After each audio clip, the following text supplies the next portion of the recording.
All right, it's the off season. You know things are going to be weird with the Padres. Let's talk about it.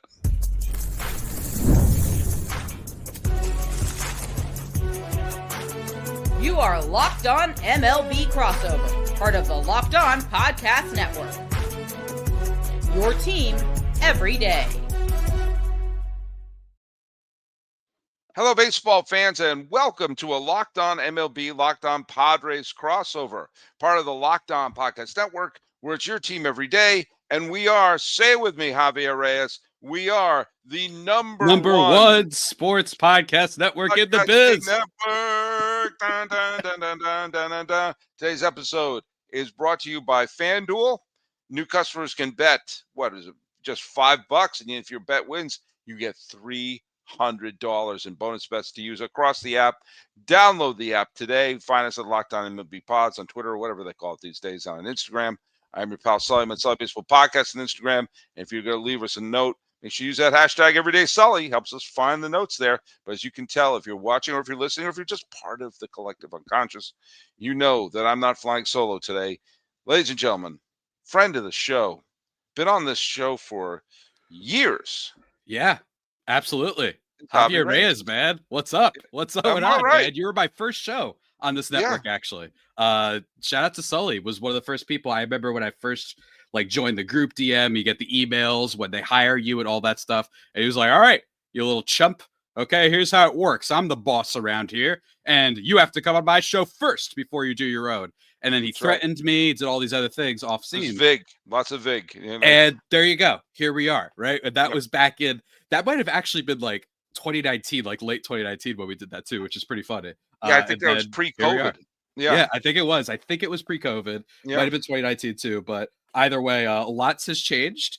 Some for the better, some for the worse. And I think that is the San Diego Padres story in many ways. So we're going to talk about it. I do remember walking around your podcast when you first joined. I said, nice podcast you have here. It'd be a shame if anything happened to it. Hey, before we jump right into talking Padres, and also with the talking Padres, we go into basically talking about the state of the contenders and possible state of the National League West. You said American League. Let's go over the trivia question, which was, who was the first All-Star in Texas Rangers history?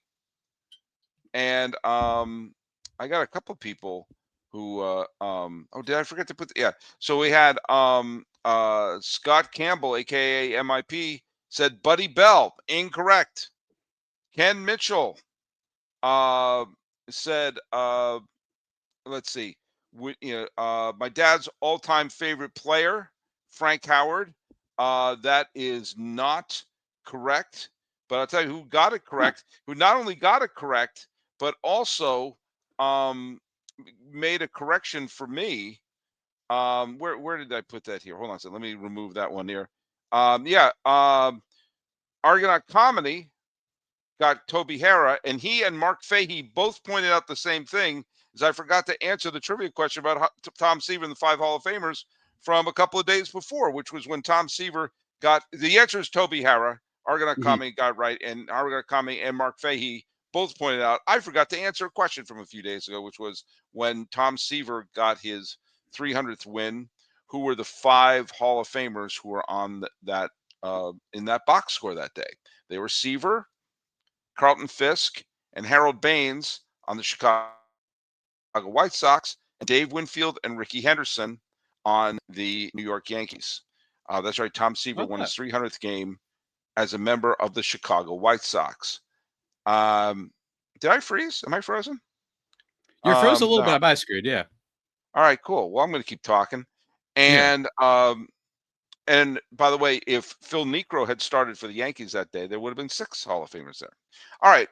How about that? But let's talk a little bit. The San Diego Padres did what they did so well, and that is they played competitive baseball all year, and they decided to recreate Indiana Jones in the Temple of Doom and reach in and grab the heart of every Padres fan, hold it in front of them till it caught on fire. Yet another year where a do-or-die playoff game was lost by the San Diego Padres. This time it was against the Chicago Cubs, where Andrew Kittredge came in after Brad Keller decided to hit every single batter he faced. Oh yeah. He got Jake Cronenworth to ground out and Freddie Fermin to hit a deep fly ball to center field that clinched the series for Chicago. Another wonderful 90 some odd win season for San Diego, coming up short. Before we dive into what the future looks like, just give me your thoughts about this season, which for a while looked like the Padres were going to actually contend to win the West. I would say, just for the end of it, I will say it wasn't quite Temple of Doom death this year. I think that was 2024, right? Yeah, because they were to beat the Dodgers right after starting Shohei, et cetera, not score for 24 innings, all that stuff. This year was more like, I don't know, the end of like Dog Day Afternoon or some, or say, you know what I mean? Like it was wow. The Departed, when spoiler alert, like Leo gets killed, right? Yeah. Like quick, you know what I mean? Yeah. It was immediate, and you're like, oh no, this stinks, right when you thought you had some hope. I'd say it was more like that. Temple of Doom was last year. 2024 was not only Temple of Doom, it was like the end of Evangelion, it was the end of every horror, The Last of Us, right? Like whatever horrid thing you could think of, that was before. But then as a whole, you bring up a great point. Just like they were actually in contention for the West this year, especially with a lot of the Dodgers starting pitching being hurt for majority of the season. The Padres started off awesome, especially trade deadline. They get Ramon Laureano, Ryan O'Hearn, Mason Miller, some other guy, and they perform well, but then they lost really badly to the Dodgers this year. And last year they also had a chance, but they kind of like got better in the second half is what happened to them. So it was a little bit too little too late. Well, this year it was, you had the chance to beat the Dodgers this year. You really did, in terms of the regular season, to try and win that division, which they keep having a monopoly on. And unfortunately, they did not. They had some really bad losses against them. Dodgers fans will, of course, point out that we brutalized Shohei Ohtani for no reason. Forget the fact that Tatis got hit 4 times in that series and Jose Iglesias got hurt. Padres people don't matter, Sully, as you know. Only thing that matters is big guys in LA. That's all that matters. That's right. All that matters. But it was really frustrating the way the season went. But I would say the reason it wasn't as brutal, this loss, while yes, that game 3, the Bogarts bad call and all of that, I just felt like, aside from that stretch after the trade deadline when Laureano was one of the best players acquired in the National League, that was one of the best. That's what and Andrew Vaughn were the 2 of the best pickups made by trades. Who had that on their FanDuel bet? No, I don't think anybody did. But it was big, but for the most part, this felt like a team that was good at winning games, but not winning against the best teams. They were not like 2024. They had a below 500 record against teams that were above 500. They just didn't really compete well against the best. I never really saw it. And there's a couple reasons for that. Michael King was hurt all year. Dylan Cease had one of the worst contract seasons for a pitcher of his caliber that I've ever seen. And, you had some injuries with Jason Adam and Ramon Laureano, but even still, it was, I think, the best thing to talk about for the Padres and the rage is just the big budget and just having these stars that don't always show up. Manny Machado really needs to be given a lot more criticism for being a 688 OPS player in the playoffs in his career.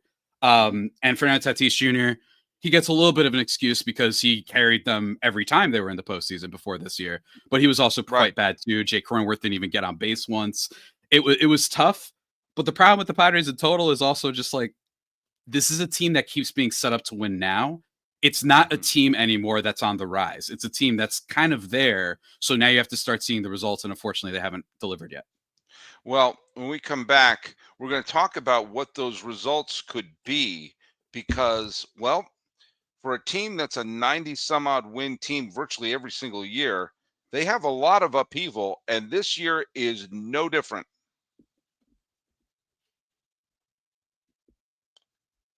Hey, the NBA is back, and there's no better place to get in the action than FanDuel, the official sports betting partner of the National Basketball Association. Even if you miss the start of the game and you want to ride a hot hand, FanDuel has live bets on everything from who will score next to fourth quarter comebacks. Plus, you can even combine your live bets with a same-game parlay. That's French for speak, for a shot at a bigger payout. It keeps every game exciting, especially when your team's making a late push, or if you're not watching your team play. Right now, FanDuel is giving new customers $300 in bonus bets if your first $5 bet wins. So head to FanDuel.com to sign up and play your game with FanDuel, the official sports betting partner of the National Basketball Association.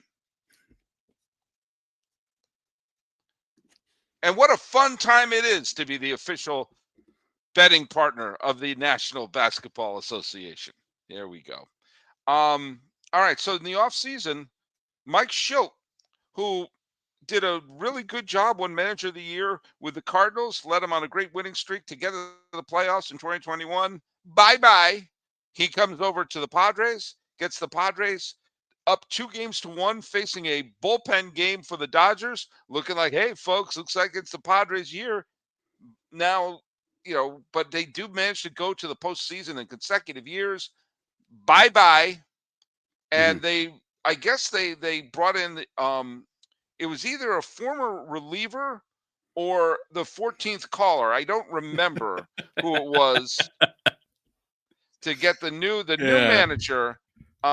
So much for any thoughts of like a Joe Madden or a respected veteran. They brought in. Tell us about the new skipper and why. And I guess they tried to see if they could get the late Gary Coleman to recreate his role in The Kid from Left Field, the 1980 made-for-TV movie that I obsess over because it's the only time the Padres have ever won the World Series. Tell us about what's going on, why they changed managers, and what the hell is going on here. I mean, the Craig Stammen hire, for those who don't know, he's going to be the manager for the Padres this next year. And that comes just a week or so before the news that they are now looking to sell the team. So let's just say Padres fans are preparing for the worst, I think is the way to describe it right now. They're wondering, like, was this just a cheapskate hire? I don't think it was. I think this is just business as usual. And I think it's more... I think if I had to gun to my head, it'd be Preller the last 2 years has gone with old school, managers that do their own thing. Maybe he's like, all right, we tried that twice. Now we're going back to someone who's a little bit closer to me, can be an extension of the front office, maybe be a little bit more progressive thinking and change up the lineups a little bit. But it's hard to ignore. And while they both had a lot of issues, both Bob Melvin and Mike Shildt, Shildt we'll talk about in a second. The bottom line is their winningest seasons under Preller have come with Mike Shildt and Bob Melvin. So I think that sometimes you have to just look at the wins. Unlike football, which is not a sport where you should judge the quarterback just by the wins. In baseball, you should maybe judge the skipper by just how many games that they win. So it's going to be very interesting to see how it plays out, especially with their lack of prospect capital and their lack of necessarily the same budget that they might have once had. So there's going to be a lot of questions there. But with Craig Stammen, it's a lot. I talked about it on my show that Albert Pujols was being interviewed forever, and it felt like maybe they were going to go that direction. Let's just get like this mega super big budget like guy that will be all over the news, would sell a lot of tickets by himself, frankly. I will say he was not implicated is the wrong word, but he was brought up in the Tyler Skaggs trial. So it's possible that could be a reason for why not only the Angels, but also the Padres passed on. They just don't want to, get involved in some muddy waters there. I recommend everyone go check out the latest reports on that. I haven't been following it a little bit, but it's not great, man. It's really not, you know what I mean? And I don't know what they're going to be able to do in free agency to offset it. I don't know what they're going to be able to do in terms of prospects to offset it, but it does feel like AJ Preller was just up at like 3 a.m. after drinking with his buddies and just texted his friend. It was just like, Craig, you want to be the GM, whatever, you want to be the manager, go for it. Right. Like, I understand the thinking that he was, as you said before, the 14th call, especially given that they had Ruben Niebla and Carlos Hernandez and a bunch of other guys that were on the roll that were rumored. Turns out the fourth guy that was rumored might be Craig Stammen, the one that we didn't know the exact name. And I hope that he does great. Hey, managers got to start somewhere. And I think it's going to be very interesting. There was a great Ken Rosenthal article, and I say that with a lot of emphasis on like great by Ken Rosenthal, who's an enemy of the Padres nation these days. That was just about like, we're going to see, is this hiring of a Tennessee college coach going to work? These guys with a lack of experience, is it going to work? We don't know. So I'm just hoping that the Padres can stay competitive, man. That's all I'm hoping. I don't want to go back to the dark days. That's the thing that every Padres fan's scared of right now. Yeah, Bert, I'm not a big fan of hiring someone with zero experience. zero experience as a manager on any level. Mhm. I've been proven wrong a couple of times, but most of the times, if I'm running a team and I want to end this rumor, I'm not. I would do what some of these other teams have done, like with Derek Shelton and with like Skip Schumacher, to get someone who has managed before. So get someone's second shot. A lot of Mhm. times you see a lot of success happen with the second shot. I mean, Francona is the greatest example of that. But you see other examples of people who, Dave Roberts had he managed one game for the Padres and had experience on coaching staffs. But you'll see sometimes you want someone to have Charlie Manuel is another example. Joe Torre had several shots and was able to sort of dust himself off and go like, okay, I know what works and what doesn't work. Or someone with minor league managing experience, instead of like, here's someone who it's the best man at his wedding being Yeah. hired. I think Walt Weiss being hired by the Braves is a great example. He's someone who managed with Colorado. He's been there, he's done that, and so you give him the car keys. I It's always amazing how many people can win Manager of the Year and then be out of work in 2 years and never be on anyone's short list. As a manager. Brandon Hyde was Manager of the Year in 2023, and I have a better chance of managing a baseball team in the major league level than he does. And by the way, Gary Coleman's character in The Kid from Left Field was named Jackie Robinson Cooper, and his dad, played by Robert Yeah. Guillaume, was Larry Cooper. That's neither here nor there.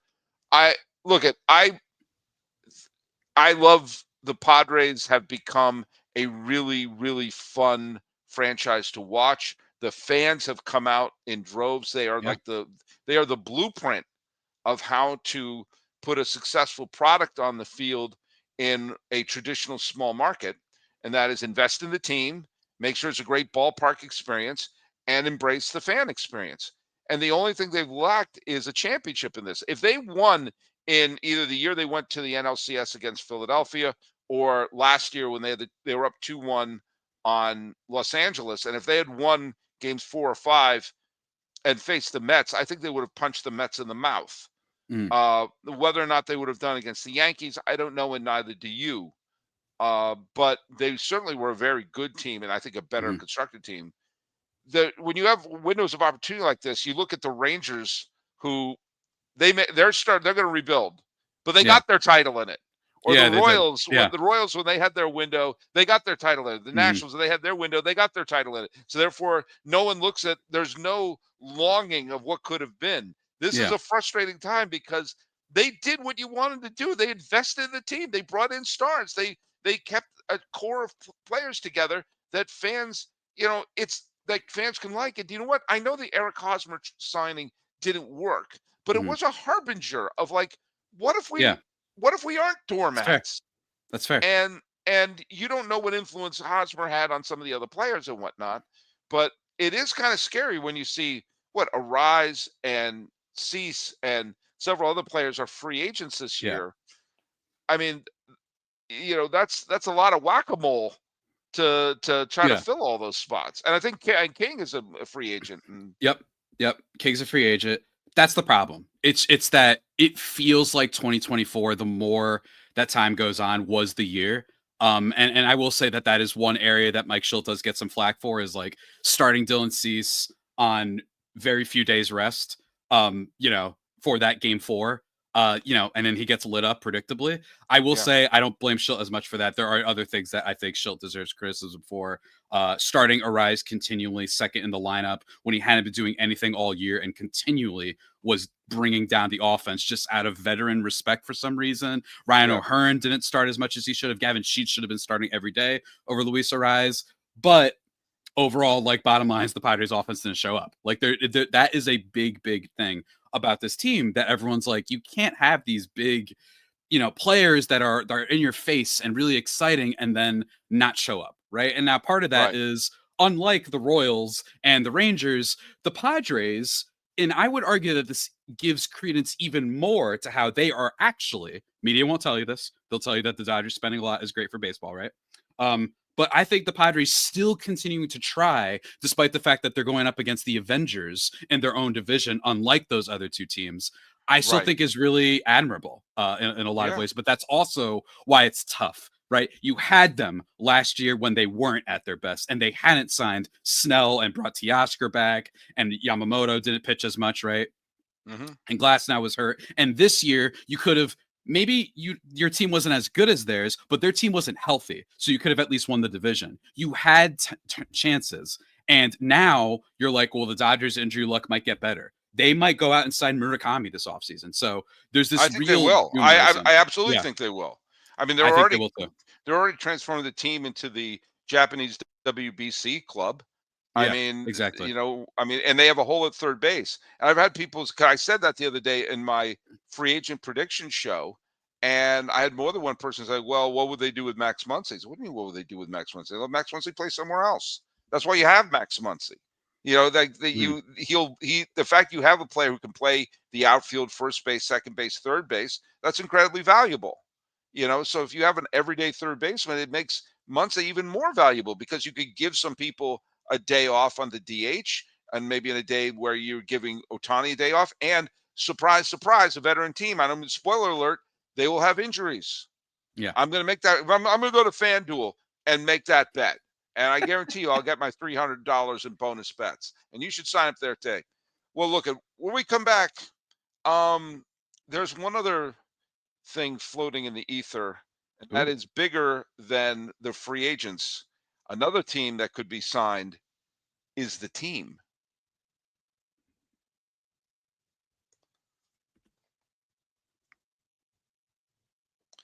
Thanks so much for making Locked On MLB or Locked On Padres your first listen. If I'm your first listen, have Javier be your second listen. If Javier is your first listen, have me be the second listen. You see how it works? That's what makes us the number one network, man. Number one. By the way, I got my Locked On rain jacket the other day, and that was good because the other day it was raining so hard that we started gathering animals in twos.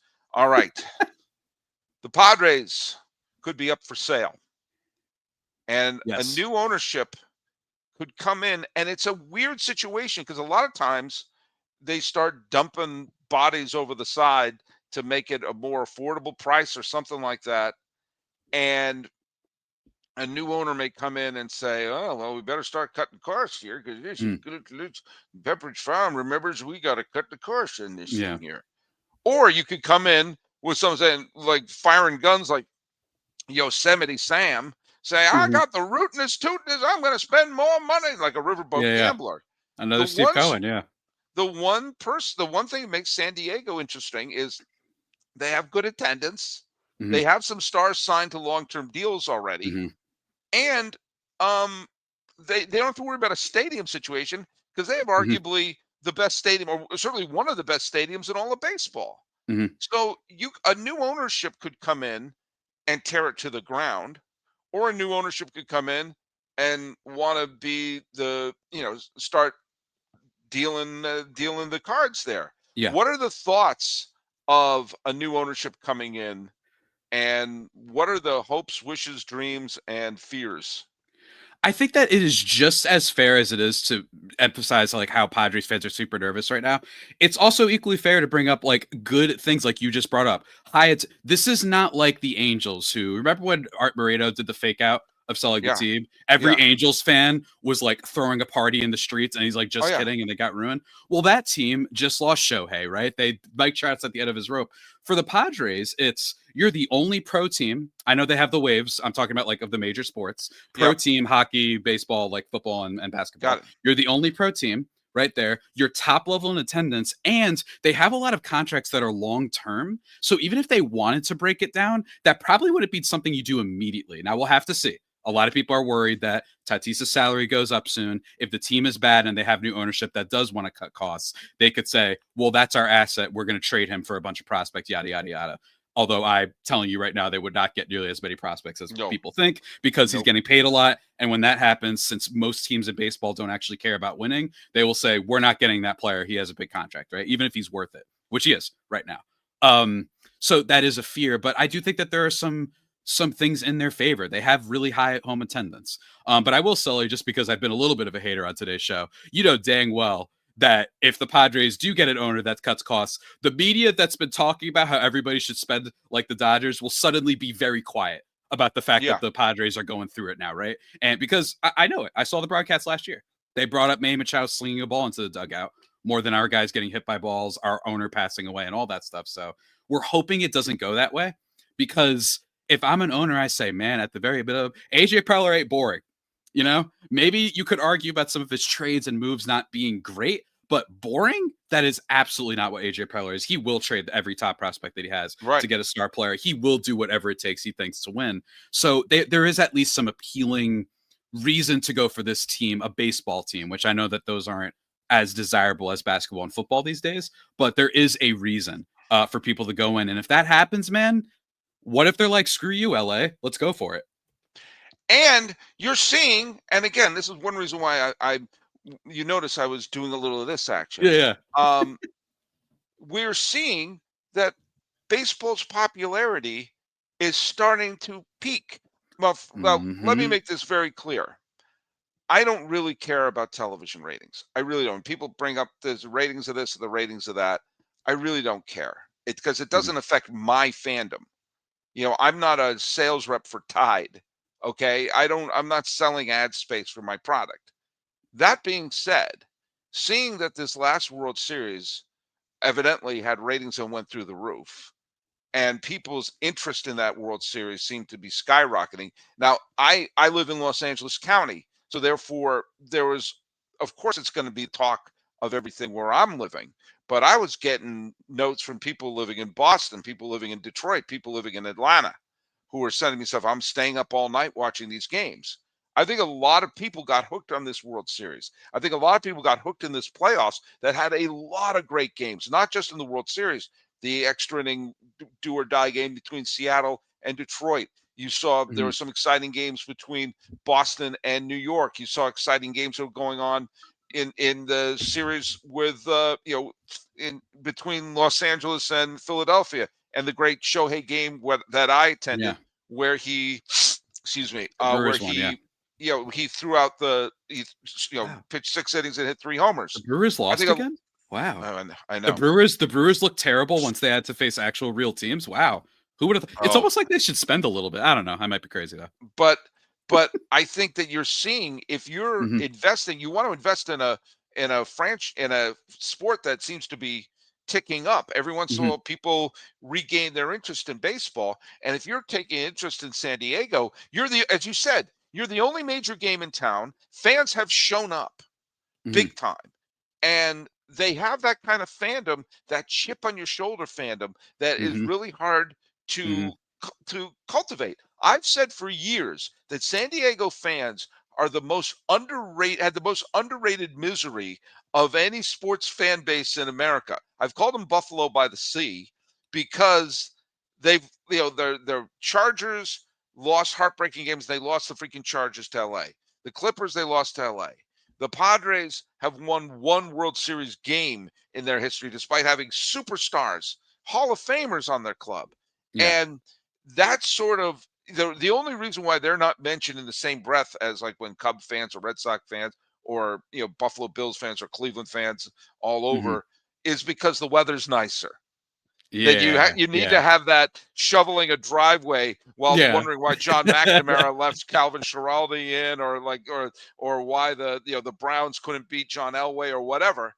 You need to shovel that driveway thinking about Jose Mesa instead of cutting a tube in San Diego while surfing. But that in sense adds to the misery of San Diego fans because they don't have that national sympathy.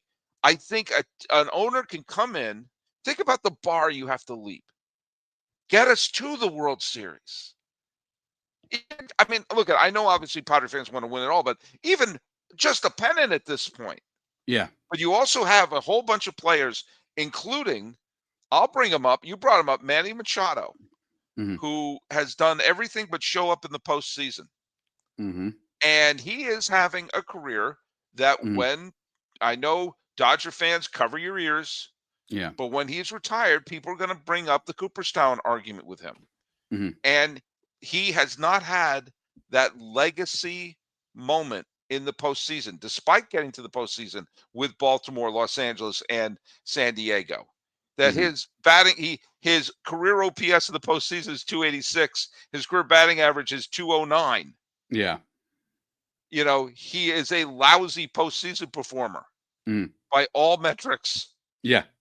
And if you're an owner, you could say, I have a team that if I win it all, I'll be the biggest hero you ever saw in San Diego history. It's possible, man. It's possible because there are so many other teams. Like, look at the White Sox, right? I remember the White Sox being brought up that Jerry Reinsdorf, in my opinion, the worst owner in sports.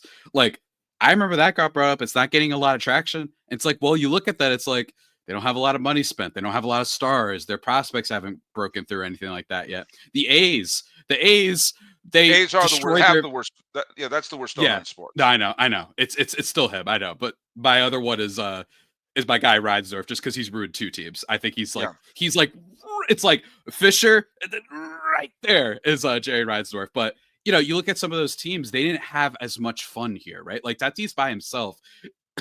I mean, in terms of just popularity, it's like Shohei, and then you've got some, Aaron Judge, Cal Raleigh now.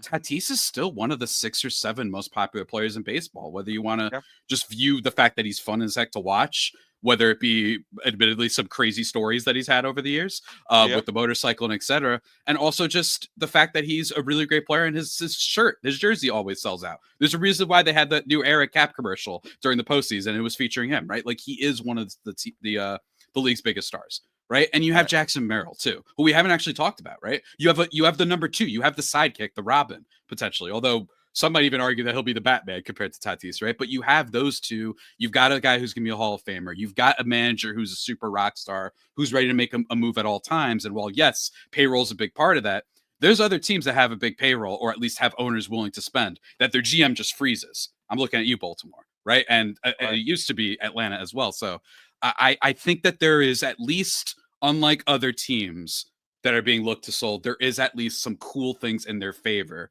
for why someone might be interested in purchasing them. But it's also going to be tough because these guys aren't getting any younger. You have a lot of contracts that get a little bit backloaded. And right now, I mean, I saw a Bleacher Report article that was saying they think that the Padres rotation is going to be Nick Pivetta, Joe Musgrove, pretty good. Then Randy Vasquez, Luke Weaver, and John Duplantier, right? I don't think it's going to be that for what it's worth, but there are some very giant red flags too. I'm just hoping someone says, let's let it ride. At the very minimum, I don't have to compete with any other team in San Diego. It's all mine, right? Like we get to be the guys. And like you said, if you bring a championship here, you become like a king, right? You could probably run for office if that were the case, right? So. All right. Well, Javier Reyes, we got to wrap up this show. I am going to bring up the trivia question, which is what member of the original 1969 Padres received points in that year's MVP vote? Ooh, that's an old school one. This is what they were even good. And very specifically worded, what member of the 1969 Padres received points in that year's MVP vote? Put the trivia question right down there. All right, we are here. This has been a Locked On MLB, Locked On Padres crossover. He's Javi Reyes. Follow him at Javi Peño on Twitter, or whatever they call it these days.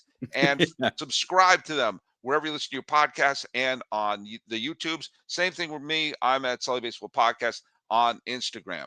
Talking about your San Diego Padres. Of course, I brought up the Gary Coleman film. And if you're going to buy the team, guess what? You're going to have a lot of cool perks. You're not going to get into some other squads. This has been a Locked On MLB, Locked On Padres crossover. I am yours, Paul Francis Sullivan. He's Javi Reyes, but please call me Sully. Please don't call Javi Sully. We're not going through that again. Nope. Don't want to do that. No one wants to see it. No one wants to see that. Not even a little bit. Nope.